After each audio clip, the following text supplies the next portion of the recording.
Okay, welcome again, everyone, for the persons who would have joined us correct a while ago. My name is Joedian Munroe, and I am the internal communications lead here at the Caribbean Maritime University. And I'd want to issue a warm welcome to everyone on from the CMU, our students who will be joining us this September. We are here for our final Getting Ready session in our Getting Ready series. And today we will be discussing what you need to know. And our speaker for today will be Miss Keisha Walker, and she is our Vice President of Administration and our University Registrar. So can we make Miss Walker welcome? She will be presenting. As Miss Walker gets ready and she comes on, I'd also like to let you know that if you have your questions, you can put them in the chat.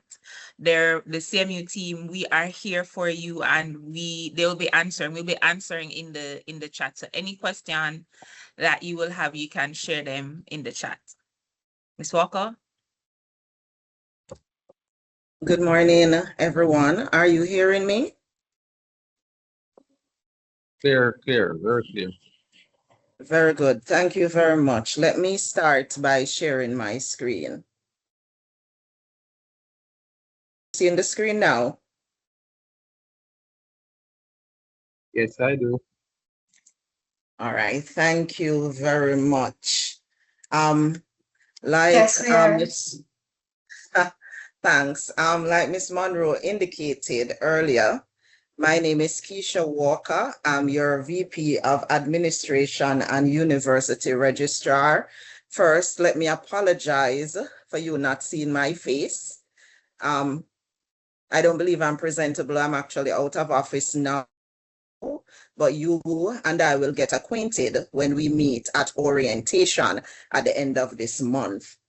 I would also like to thank you for joining us today for the final session in the 2026 Getting Ready series. This session, entitled What You Need to Know, provides a recap of information conveyed in previous sessions, because I know that there are persons here who may be joining us for the first time. So we would have had sessions that went before. So this afternoon, we will be giving a recap of information that would have been said in those sessions, as well as providing additional information as you prepare for your entry into CMU for September.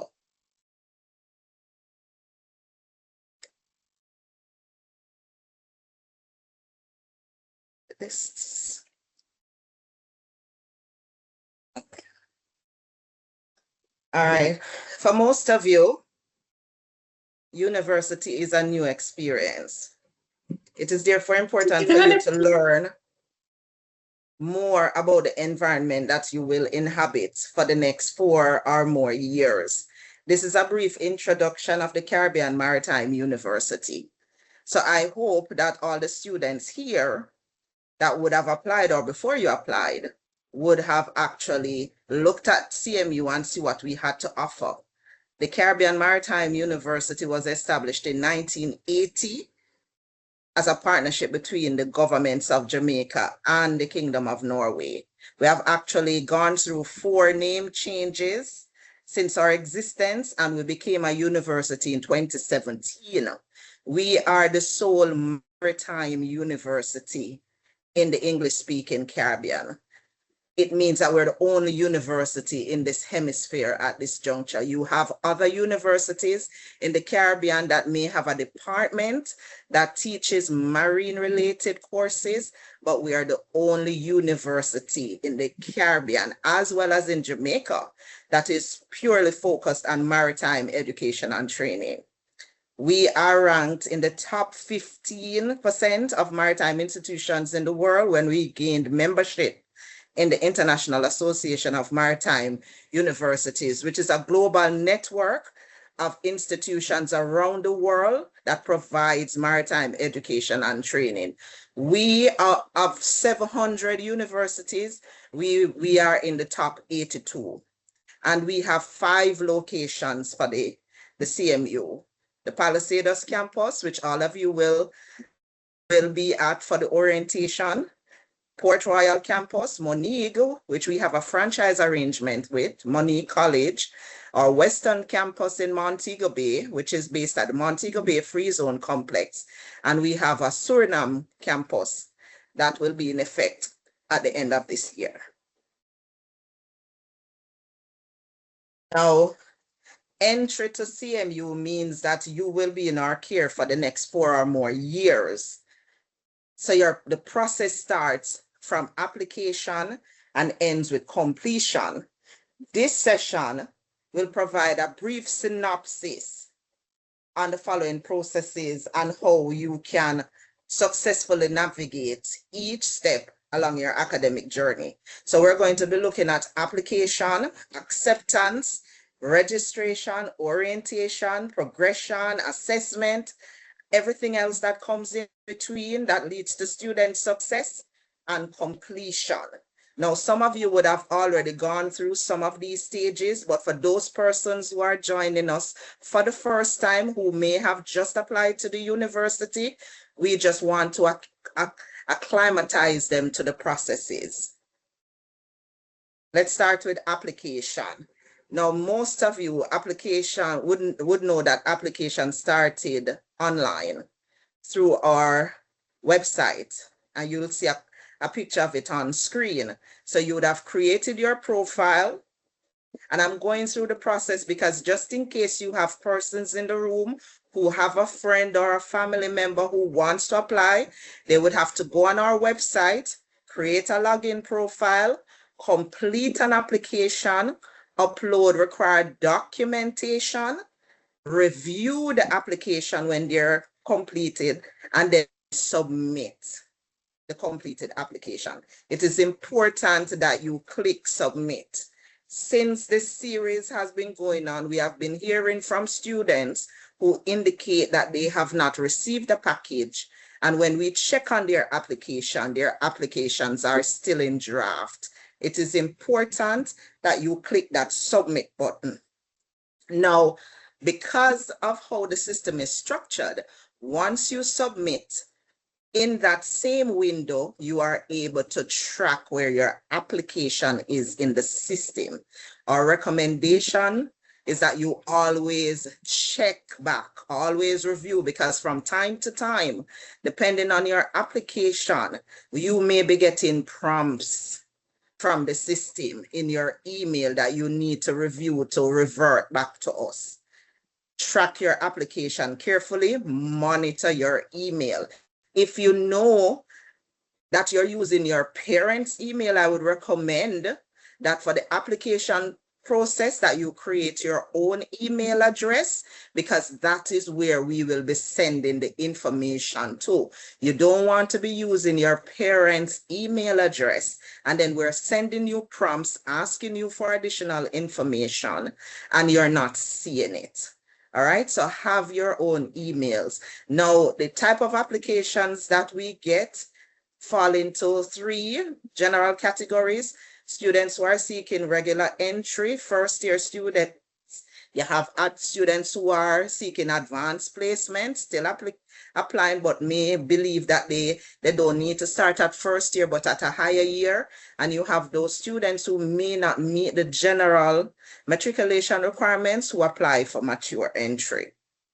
Now, once you have submitted your application to us, it goes through the stage of acceptance. Now, there are some persons who will get full acceptance to the university because they meet the requirements, right? But there are some persons who may have been awaiting CSEC and other examinations, or there are persons who have applied for our marine programs and would not have gained entry until they satisfied other criteria. Now, for the persons who were awaiting results came out this week, you should be submitting information to us now. I know that our admissions team have been getting information via email or via WhatsApp, and we are processing as we speak. Now, This information will be verified through the CXC website, or because we have a relation with them, directly with them by a list that they will provide. Where we are unclear, or where we have received a result that may not conform to our standard, then we will seek, or we will direct the students to the overseas examination office. All right. We're asking students that in cases like that, you just indicate to overseas office that you need the information quickly. They generally provide a written document, which you will then submit to us for your record. Marine students have to complete other requirements for entry, such as interviews, indoctrination, psychometric tests. All of that will need to be completed before they are fully accepted to the program. Those Marine students who are also awaiting results will also have to successfully pass their exams before they are given full acceptance. Now, let's go back to the acceptance. Again, I did indicate that you have different forms of application. You also have different forms of acceptance. Now, those persons who would have applied for regular entry, you have two forms of acceptance that may be given to them, aside from those who may be rejected for not meeting the full requirements. Full acceptance is given to an individual who fully satisfies the entry requirements, meaning that they have all the CSEC or GCE subjects required for their program of study. Now, if it is that you apply to the university, you have 5 or more subjects, but lack one of the mandatory subjects, such as maths, English language, physics, you may be granted conditional acceptance. Please note that conditional acceptance is not available for all programs at the university. Right? So if you are if you're seeking to do an engineering program, or you're seeking to do the marine program, and you do not have math at all, you will not be accepted to any of those programs. We will recommend other programs that you may be eligible for without the math. You cannot do engineering or any marine program if you do not have mathematics. It's not possible at all. All right? Where those persons who have gone to university elsewhere or attended college elsewhere, who believe that they are deserving of advanced placement into a program at the university, they can apply for such. In that case, aside from the CSEC results, we're going to need documentation from their institution via a transcript or course outlines, all that information for us to make a determination whether or not students can be given a higher placement in the university. Now, persons who do not meet the minimum entry requirements, do not have that 5 CSEC subjects, may apply for mature entry. This entry point is available to individuals who are 25 years old and older, persons with related working experience, and who would have been exposed to different training over time, right? That individual would have to do a mature entry portfolio that gives us all the information that we will need to make an assessment, and those individuals are usually interviewed. Based on the interview and the information provided, the university will determine whether or not the individual is accepted for their program of choice. Now, in cases where students apply for programs that they may not at this time be eligible for, the university generally recommends them to other programs that they may be suitable for. So these are questions that the applicant themselves can ask. Is there another program that I am eligible for? Now, registration. You have completed the application process. You have been accepted to the university. You have gotten that letter to say, yes, there's a place here for you. Come and register. Registration is done in 2 stages. Some of you online would have already pre-registered. Now, pre-registration requires us to vet your documents. So when you submit your application to us in the beginning, you would have provided supporting information for your application. So your birth paper, your TRN, your educational qualifications. It is at pre-registration that we assess the records. So anyone who is coming for registration next week, please do not come empty-handed. You need to bring all the original documents that you would have submitted online. So you need to walk with your original birth certificate, your TRN, your educational certificate.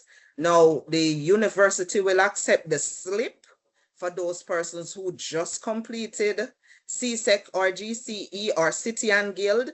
But if you have completed your studies more than a year ago, you need to bring the actual certificate. We will not take the preliminary slip.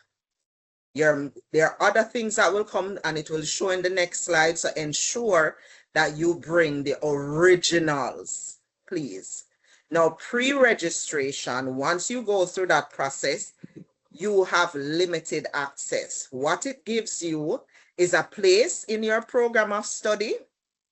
So your name is preliminarily added to a list. You're placed in a group. So if it is that we have logistics year 1 and logistics year 1 has 3 or 4 groups, you will be placed in one of those groups.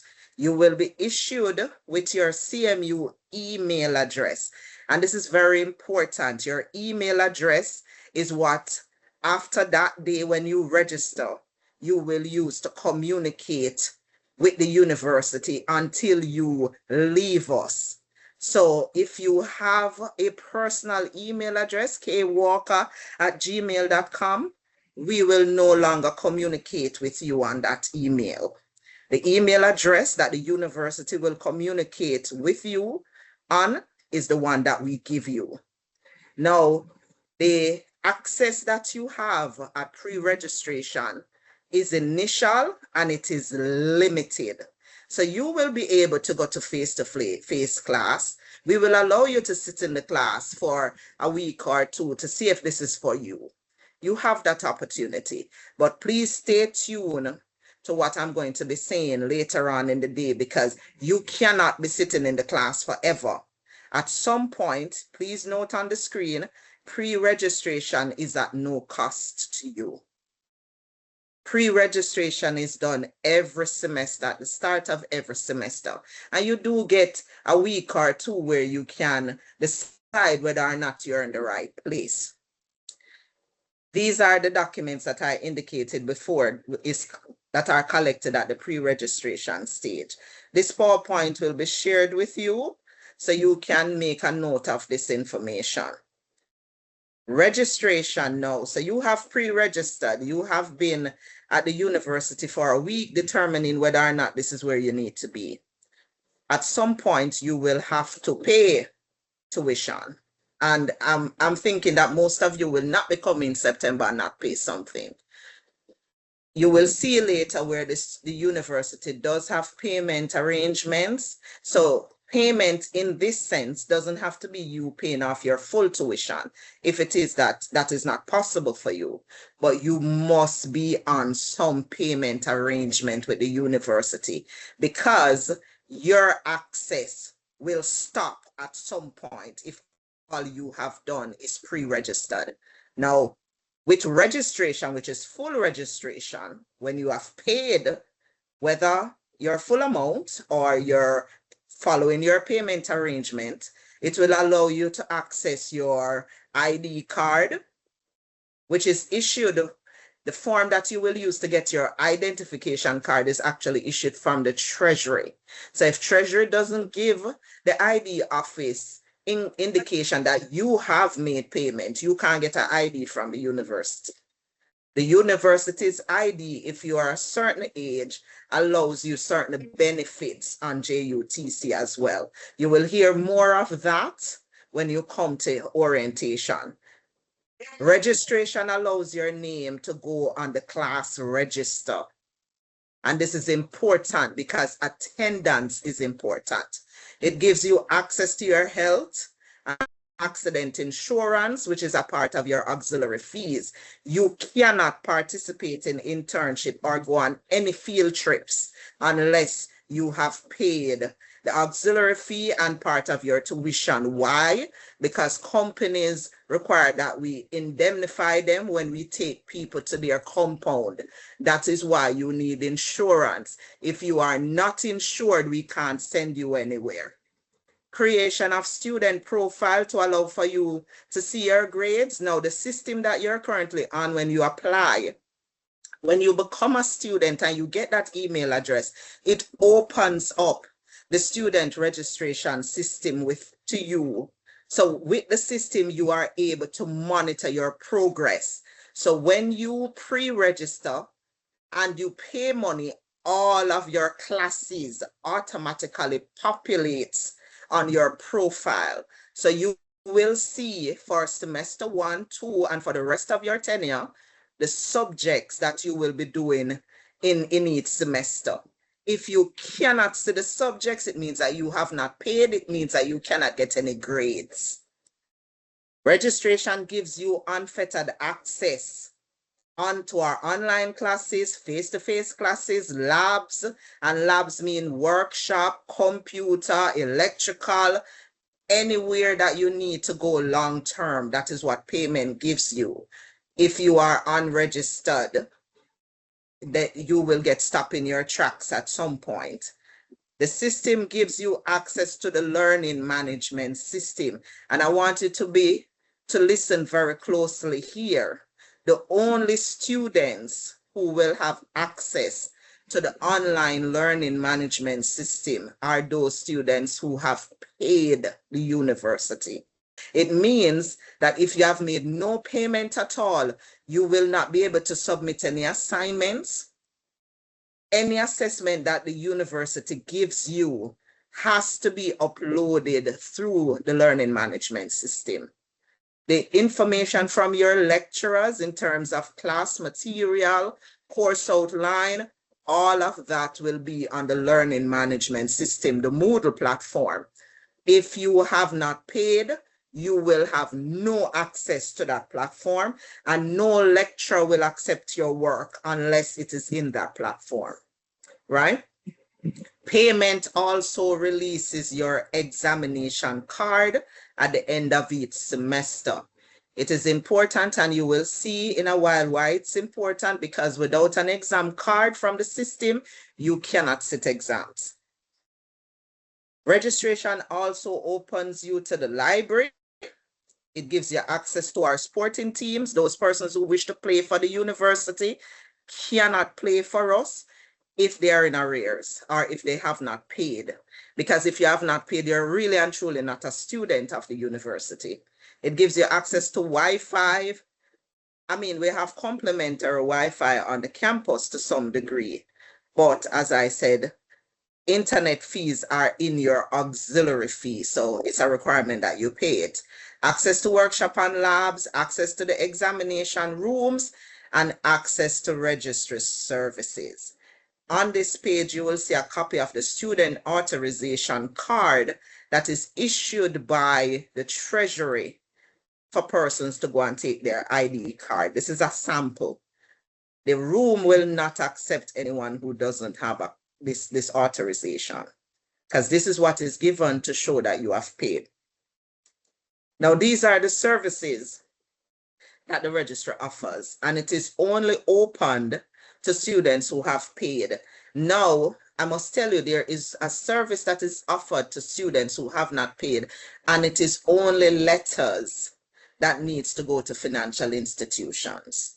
So if it is that you have not paid any tuition, any money at all, however, you're seeking to get funding from a bank, a lending institution, a donor, the university will allow you to apply for such a letter. So that's a service that is offered to you. And it's the only letter that you can get. It must be going to a financial institution. You will not get a letter for anywhere else. We recommend too that those students who are on Students Loan Bureau, that you also settle your status with the Bureau, because if you are not at a particular point with SLB, you also will not be able to get access. Somebody's mic is on. Last night, I was checking on the software, making sure everything was working right, and I noticed before it reposts to YouTube, you can have it add an intro or an outro. I wasn't going to bring it back. This is too good of an opportunity. I somehow got one of these without actually making it.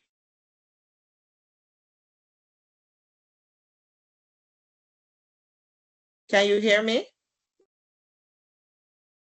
Yes, VP, we can hear you. Yes, I can. All right, thank you. Let me continue then. So these are the services, or some of the services that you can access from the registry: letters, completion letters, any formal letter, tuition letters. You have passes, maybe late passes, exam passes, so on. Things that you will need around exam time, readmissions, transfer, information on scholarships, progress report that should actually be unofficial transcripts as well as official transcripts, certification, anything regarding graduation, verification documents, and that is academic or background. And you will see later on why these are important, as well as the work and travel sign-offs. And this is particularly important for all of those students who are seeking to go abroad next summer to work. If you are not fully registered, we will not sign any documentation for work and travel. If you are with SLB, you will have to be at the payment stage in order for us to sign off on any work and travel document, because we have seen in recent time where students start the process with SLB, they come and they request certain services, and then at some point the arrangement with the Bureau is canceled. Please note that where something like that happens, we are duty bound to make contact with the US Embassy or any other embassy to say that you are not a registered student. All right? So it is important that you ensure that your arrangements are set with the university before you do certain things.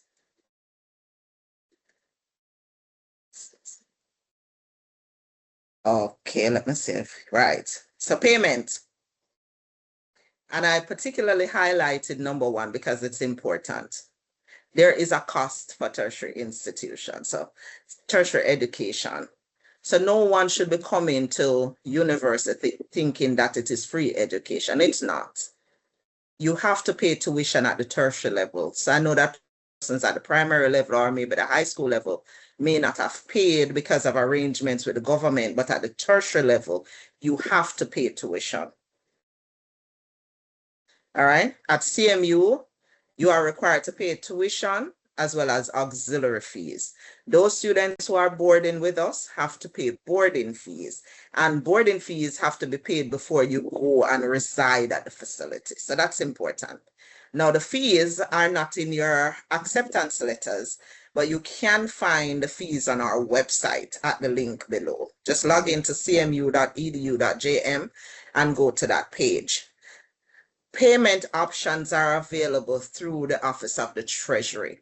So there are structured payment schedules, right? You can pay in full, plus they give you the option to pay in parts over semesters and so on. Go and speak to the Treasury if you have a challenge. The university cannot assist anyone if we don't know your challenges. So please speak to the Treasury if you have any concerns. The approved payment options would have been included in your acceptance package. So students who are at that stage, just look in your package, it's there. All right, those students who are just applying, when you get your package, it will be there as well. But you can always contact us should you have any issues. Now, the preferred payment method is via Paymaster or Bill Express. If you pay by the bank, like a transfer by the bank, we recommend that you submit that information to the Treasury for them to have it. Paymaster and Bill Express provides the Treasury with a list of all payments made each day. So it is easy for them to track and credit your account. With the bank, the process is slow and sometimes the information is not available. So unless you advise the Treasury that you have made this payment and provide documentary proof, sometimes you don't see that credit to your account. It is recommended, students, that for the life of your university, for the 4 years that you're here or longer, that you keep a record of all payments made. Because we're all human, as much as we're working with an electronic system, anything can happen. Ensure that you keep records of all your payment. All right? And only the Treasury can give clearance. You will need clearance at registration. They have to give financial clearance for your exam card to be released and for you to get certain services. Only the Treasury can give this clearance. So if you have challenges, financial challenges, make contact with the Treasury.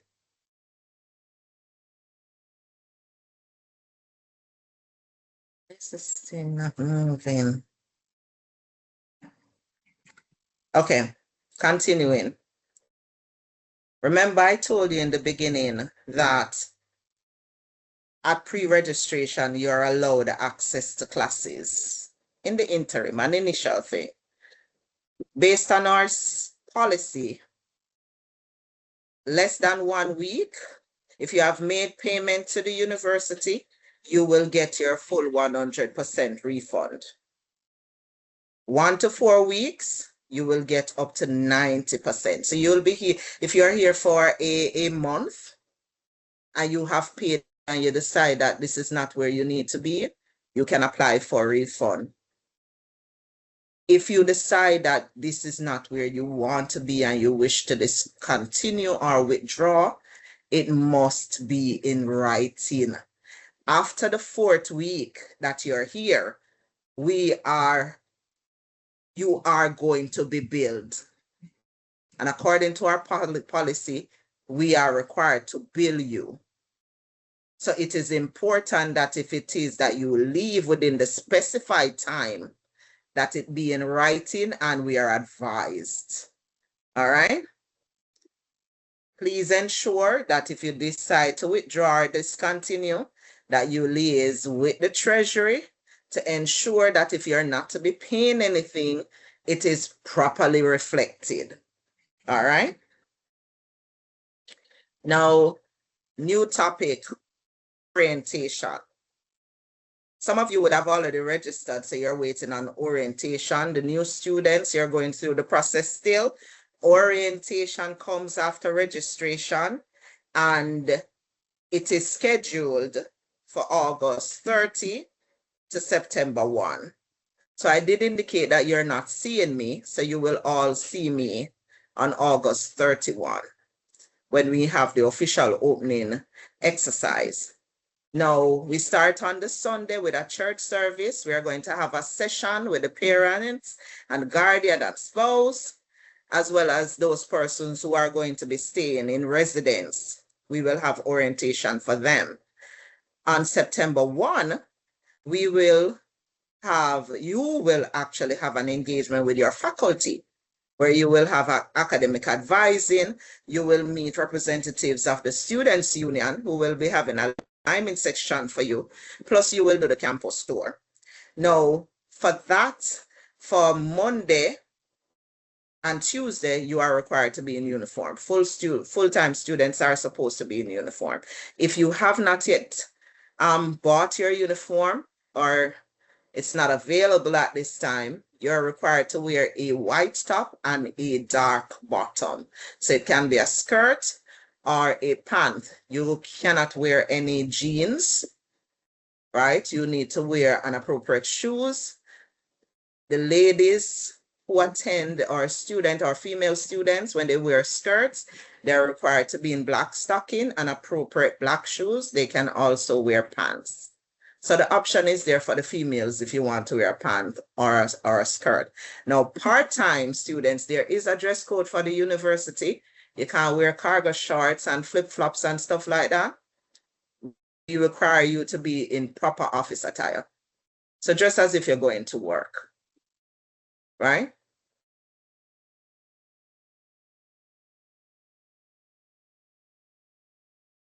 Dress code for the university. CMU is a uniformed group, and I need to make that very clear. We are a uniform group, and it's not a suggestion. We were established from 1980, and from we were established, we were a uniformed group. We may not have been wearing the black and white back then, but even back then, everyone wore the same thing. So if there are persons attending the university in September who do not want to be a part of a uniformed group, CMU may not be the place for you, because every one of our students wear uniform. It is not like the other 3 universities that we have where only specific groups of students wear uniform. You are required to wear uniform at all times. And at this university, we have a dress code manual. So we're not just looking at the blouse and the pant or the skirt. We're looking at you from head to toe. So we look at how you carry yourself. We are preparing you for the world of work. So we are trying to instill in you the things that we believe will help you to be that rounded person when you get out there on the job. Do not come to an institution seeking to change. Our dress code will not be abolished.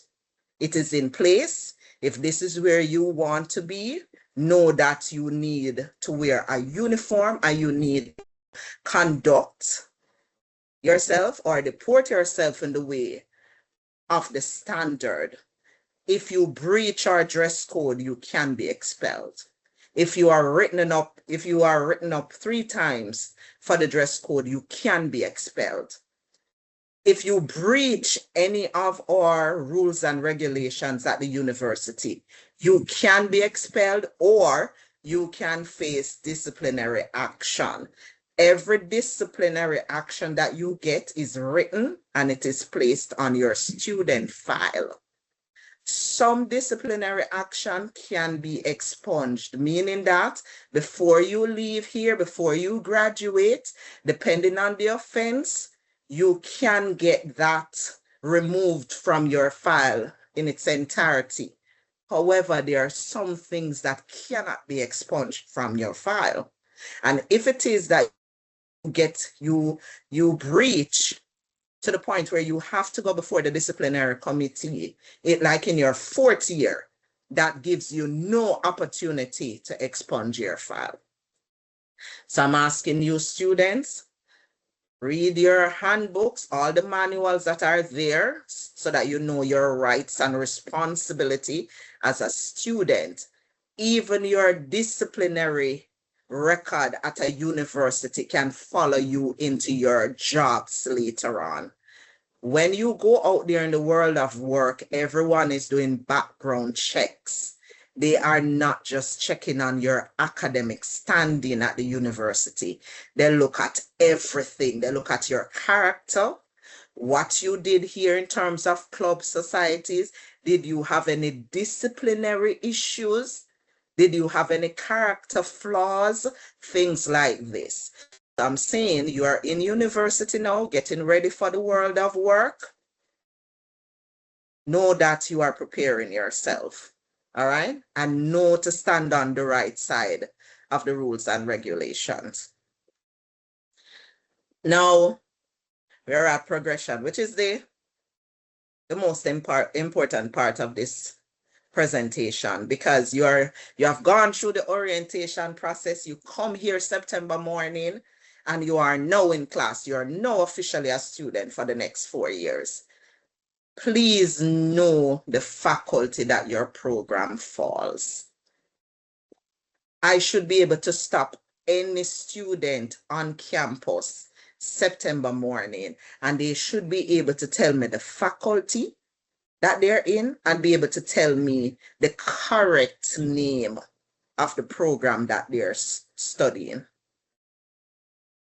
Please take a look at the screen, those programs that fall under the Faculty of Shipping and Logistics, headed by the Dean, who is at this time Professor Delroy Shevers.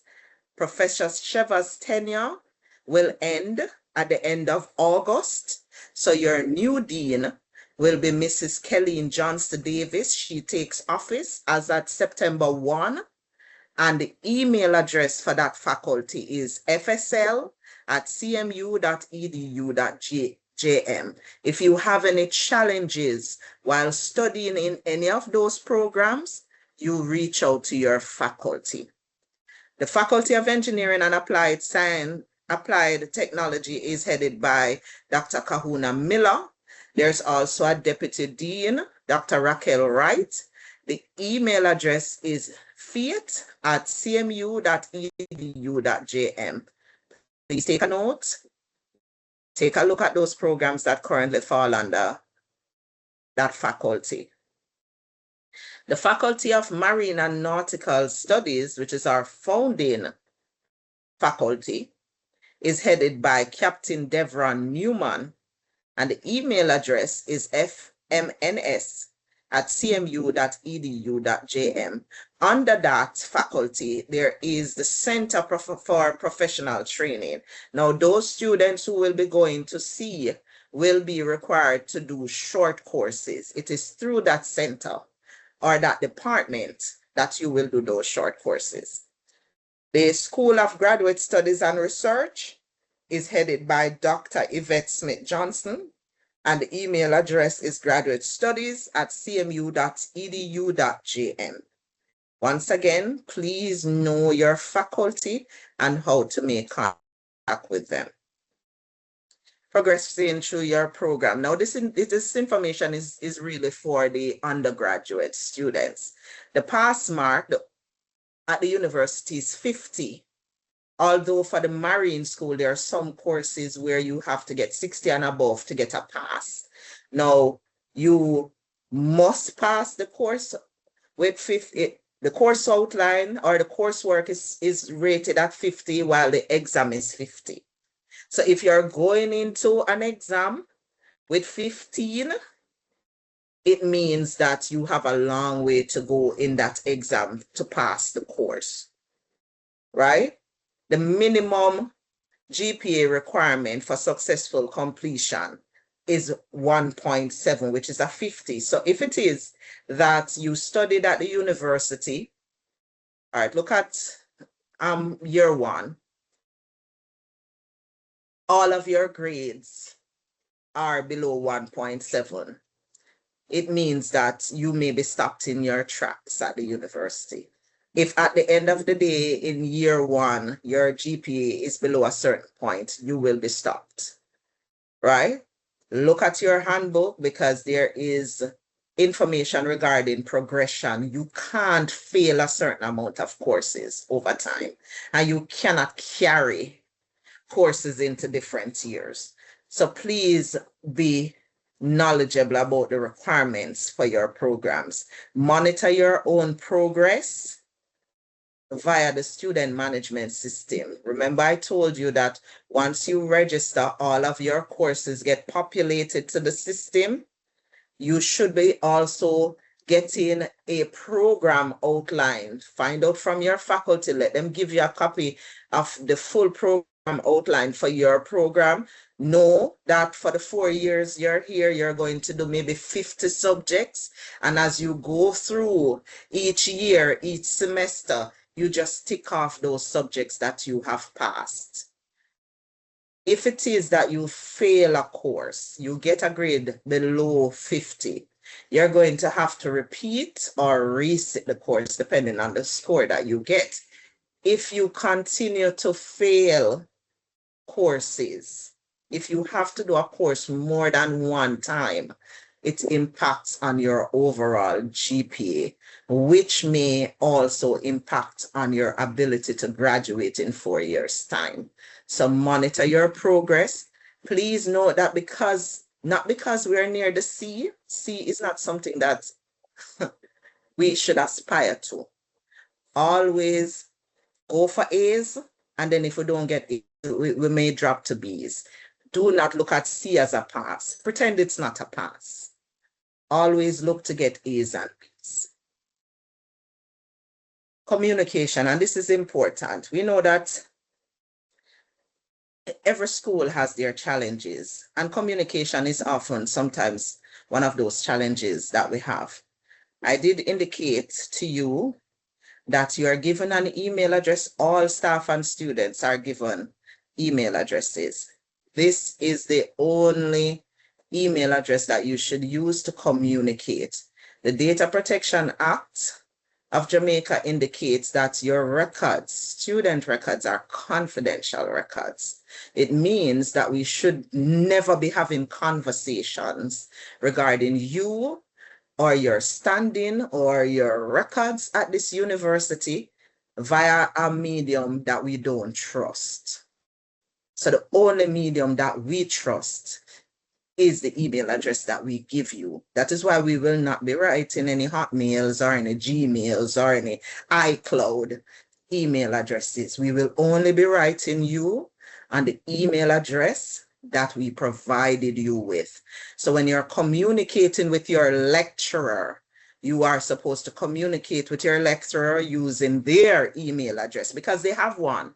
Everyone, whether you're a full-time or a part-time lecturer at the university, gets a CMU email address. If you have any general issues, any concerns, any questions that you have, we ask that you write the university's help desk at help.cmu.edu.jm. Depending on the issue that you have, you can select the department that you wish to communicate with. Now, the faculties are responsible for the teaching and learning process, which means that if you have any concern, your first line of defense is the faculty, right? At the end or close to the end of each course, we normally ask students to evaluate the class. So if you're doing 7 classes, we ask you to evaluate all 7 of them. Please note that the information that you provide via the course evaluation survey is anonymous. So when you fill out that form in the system and it comes over, it only generates one form for the entire group. So it doesn't give your name, it doesn't give your email address, your ID number or anything. It only tabulates the responses that you give. So we encourage you to evaluate the courses, evaluate your lecturers, because that's the only way we can improve if there's a situation. Plus, it is a way to also commend the lecturer if the lecturer is doing well. Now, this is the steps. If it is that you have an issue academic-wise, you're in class and you're having issues with a lecturer or material, you need to go to the lecturer first. If you're having issues, you can elevate it to your faculty. You have that faculty email. Now, each group has a faculty rep, a student faculty rep. So those students who may be doing mechatronics or logistics, you have a student rep that you elect to sit in that post. You may also give information regarding your situation to your faculty rep, because your faculty reps will be sitting on committees that can help in addressing some of the issues that you may have. If it is that you have gone through the gamut of offices and you have not gotten any assistance, then you can elevate your situation through the Office of the University Registrar using their complaints form that forms a part of the Customer Service Charter. I want to recommend to students that when you sit in a class, you are there for 13 to 15 weeks. Do not wait until a class is finished before you complain. If it is that you are having challenges while the course is ongoing, report them at that time. Do not wait until the course ends, because if it ends, we may not be able to address the concerns that you have. And at that time, we may not even be able to help you, and you may have failed the course, right? So let us know what is happening in the class when it is happening, please. This is the digital student complaints form. That is the last resort form.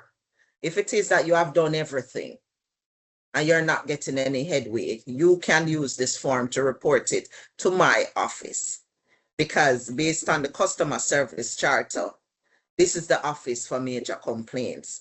Now, general complaints and queries, there are certain things that can be handled at the rudimentary level, right? We can't know to fix it unless you bring it to our attention. We ask that you use the help desk. help@cmu.edu.jm. Send the information to us. Identify what the problem is, and someone will respond. Please note, however, that the university receives hundreds of emails every day, not only from our students, but outside.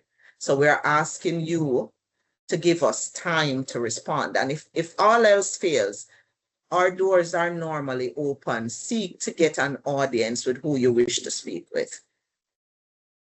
Assessments. Now, you will hear about this in more detail in orientation, but the university has different forms of assessments that are used, right? You have the end of year exam. You may get midterms for the students who failed or missed an exam. You have repeats, resits, supplementals. Those students who may be in final year, who may not have gotten an opportunity to do an exam, the faculty may even choose to give them a special assignment or exam, or give them orals, right?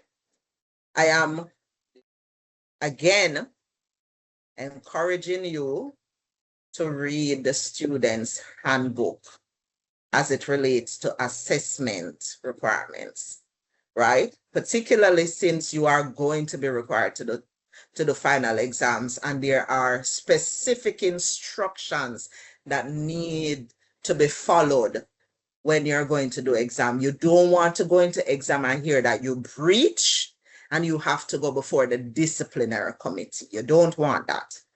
All right, so read your handbook. The prescribed time frame for the bachelor's degree, all bachelors at the university, is 4 years. However, we give 3 additional years. Suppose you didn't finish the program in 4 years because you failed some subjects. You have 3 additional years in which to clear. Now, if you get to that 7th year and you haven't completed, then you may have to start from scratch. All course grades are published within the student management system. So if you're not registered, you won't be seeing any grades. Even your coursework grades, you won't be able to see. If you're not registered, you won't be able to sit in a final exam. So you won't be eligible to see any grades anyway, because you would not have sat any exams, right? But for those who have paid, who are in good standing with the university, all your grades are posted within the student management system. So you will know whether or not you pass or fail a subject. All right?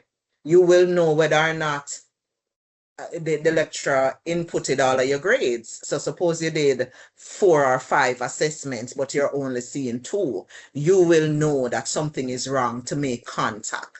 And I ask you again, I am insisting or encouraging you, do not wait. Do not sit and wait hoping that things happen. If it is, you know that you're seeing your final grade, you're actually seeing your numerical grade. It means that the faculty has closed those grades. But in closing those grades, you realize that 2 or 3 of your assignment grades are missing. Reach out to the faculty immediately, especially if you know you did the work. All right? Don't sit around hoping that the grades will suddenly materialize. Get in touch with your faculty immediately so that your record can be addressed in a timely manner. All right?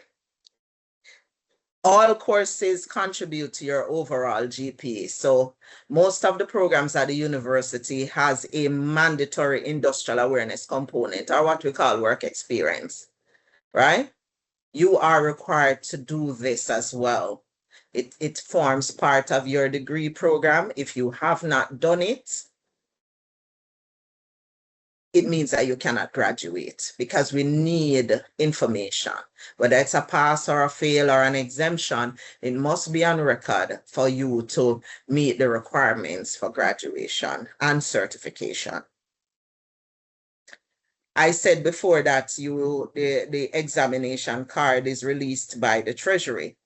This is a sample of the examination card.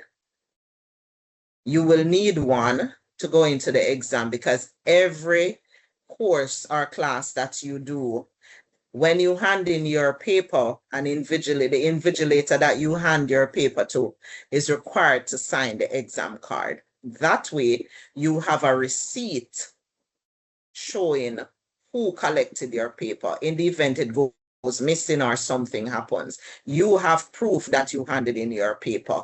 This document is available to you. Once you're registered, you can print it as much time as you like. But it is there and it is needed along with your ID to sit any examination at the university. Now, you all know the saying, all work and no play makes Jack a dull boy. Now, we want you to excel academically at the university. But a rounded student is not just academically inclined. We encourage you to participate in social and extracurricular activities. Join a club, become a part of a society. Become a part of the choir. We have a creative arts unit. So if you wish to sing, you like to act, we participate in JCDC. You can participate on the part of the university. If you like sports, we have sports teams. If it's even to party with your friends, I know the Students' Union generally have activities. So you can party, engage, and networking is important. Volunteer. The university has a lot of activities that it plans. We always welcome student involvement. This is particularly important because while you are in university, you are building your resume. Employers love to see a student that is involved yet academically successful, because you don't want to be participating to the detriment of your studies. So you need to be able to strike that balance. But companies like students who volunteers. I know CMU loves that. And a lot of our students become student ambassadors for us, because I think our best selling point is our students. If we can use them, why not? And if they're willing to give of themselves, all the better. We want to push you in the front, because really and truly, you are the ones that the industry is looking at to employ in a little while. So we want to put you out there. Remember, I told you about academics. Academics is important. I remember I said to you about the seas. We don't like sea, not because we're near the sea and surrounded by water. Seas, if it is that it's not possible to always get A's, because I know there are subjects that are difficult, we do encourage our students, try to maintain a good average, because when you look in your handbook, you will see that your degree, there are certain honor classes. You can't get a lower or an upper or a first class honors if your GPA is at a certain rate. So you need to look at what you need to do to get an upper second class or first class and then work towards that. The students who perform academically well with the 3.0s and more can benefit from student awards at the university, can become members of our honor roll. And your handbook will tell you what GPA you need to do that. Please note, though, that it's not only the students who are brains boxes that can get student awards. We give awards to students who are good at creative arts, gallantry, community service. They're different things. All right. But don't just do things just to get an award. I understand the academic awards because that's a push, but there are other awards that are given out. There are other things, and it doesn't have to be awards, but even recognition. Just be yourself and give of your best. All right. While you're building that image that will be you when you leave here in 4 years. Money, money, money. I did tell you that. Tertiary education requires money. We know that money is tight everywhere. So I encourage students, not because mommy and daddy may have that money, not because I'm going through students loan. Try and get the grades that you can apply for scholarships. There are a lot of scholarships out there. We have indicated, I've written some on the screen. These are some of the ones that we manage here at the university. So if you wish to apply for the Monica Silvera or the Accelerate Energy or the People's Republic of China Award, you apply through us, through the Caribbean Maritime University Scholarship Office.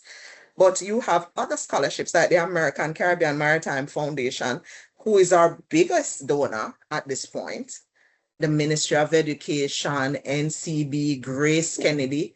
Scholarships are abound in Jamaica for students who meet the criteria. And I must admit that the criteria for most of them is a 3.0 or higher GPA, but you do have scholarships, say like from the Ministry of Education, that the GPA may be a 2.0 or a 2.75.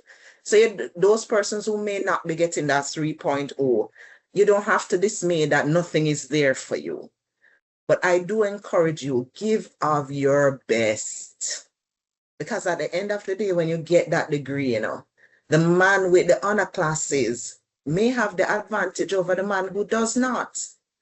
So always give of your best. Study hard, but don't study yourself into the ground. Give yourself some time. And I must tell you that the scholars or the scholarship donors are looking for rounded students. They don't just want to know that you have a 3.7 GPA, but you never join a club. They want to know that you are rounded. So join a club, take on a leadership role, do something because it helps with the scholarships as well.